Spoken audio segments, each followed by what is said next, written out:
Hello everyone, a very good morning to all. So we were doing the very first unit of your semester third inorganic chemistry syllabus, that is chemistry of elements of first transition series. This is our fourth video where we will be discussing about the properties of elements of the first transition series. In continuation with the properties, in this video we'll be starting with the next property, that is the formation of interstitial compounds by the members of the elements of third transition series, which belongs to the D block elements of the periodic table. So the transition metals form interstitial compounds. The transition elements form interstitial compounds with small size non-metallic elements such as hydrogen, boron, carbon, nitrogen, etc. As the transition metals are bigger in size in comparison to these non-metallic elements, so they form interstitial compounds because the transition metals exist in the form of lattice. So there are spaces in between the atoms, in between the ions of metal, transition metals. There are spaces or there are voids present in the structure. So such voids are occupied by these small sized non-metallic elements according to the size. So these small non-metallic elements get trapped in the interstitial sites of such lattices formed by the transition metals, owing to which the lattice becomes hard, and we can say that physical properties of such the newly obtained interstitial, which are called newly obtained compounds, which are called as interstitial compounds, changes, and these properties are very much different from the parent compounds, where these small size non-metallic elements are not trapped. So as the vacant spaces are now got filled up, so due to this the interstitial compounds differ from the parent compounds in their physical properties, but there is no change in the chemical properties because the activity is going to be same, but physical properties such as density, hardness, conductivity, etc. change to a great level. Here we can take up the example of steel and cast iron.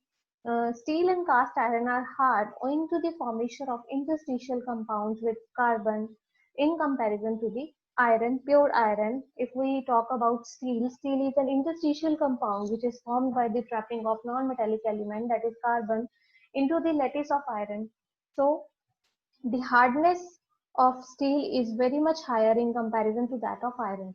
So this is based upon the fact that vacant spaces present in the structure of lattice of iron are now filled up with this carbon. So that is why steel is comparatively very much harder due to the formation of interstitial compound with carbon.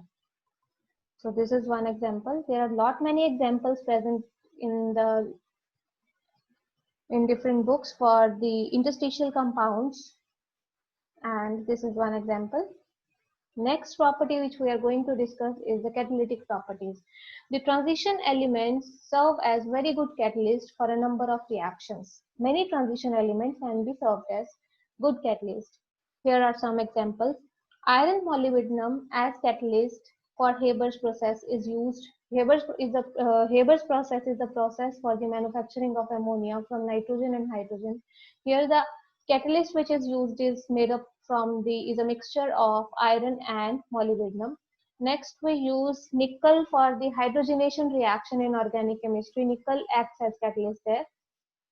V2O5 acts as catalyst for the oxidation of sulfur dioxide to sulfur trioxide in contact process. It is the most important step in contact process where we synthesize H2SO4.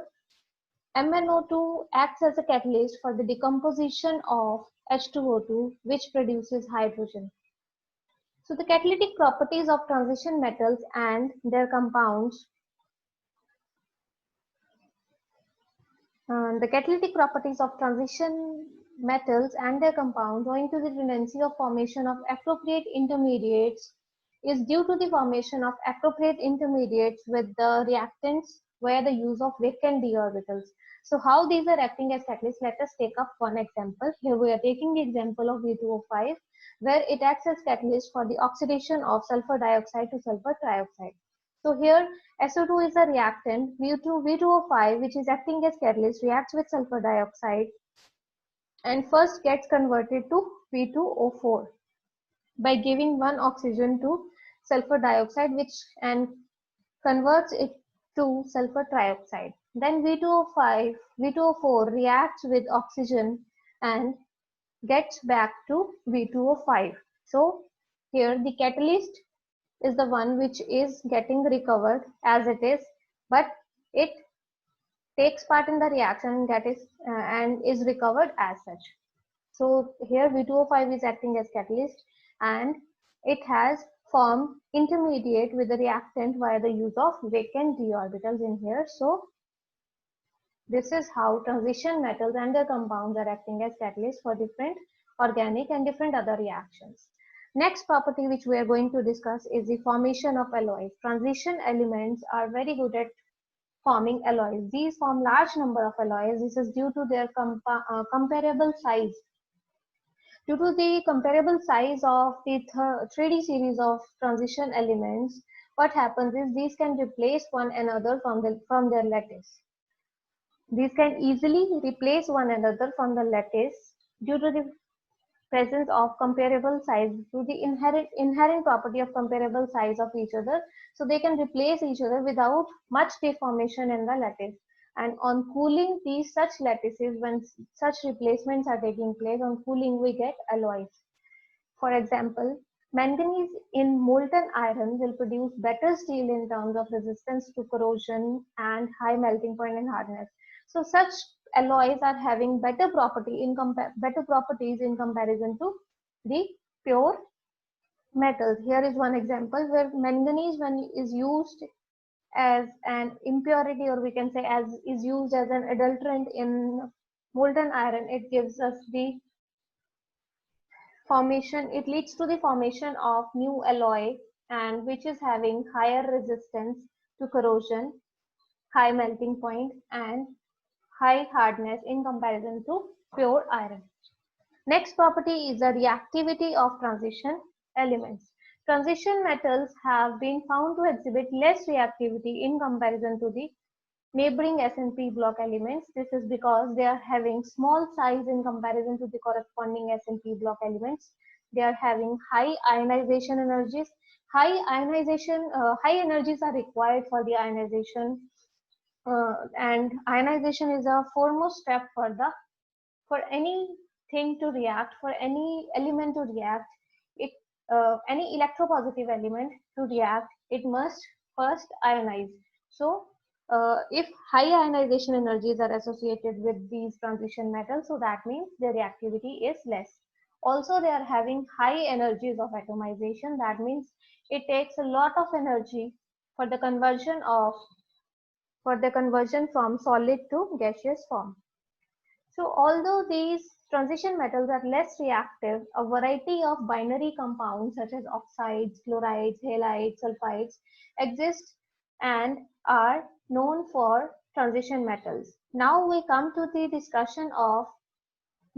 to our very next topic, that is, which is in our syllabus, that is their simple compounds of third transition series and their complexes. We'll be discussing their simple preparations, relative stability of their different oxidation states, coordination number and geometries. What about the discussion of the coordination complexes? What are coordination complexes? We have already discussed. Now let me give you a brief overview of what binary compounds are.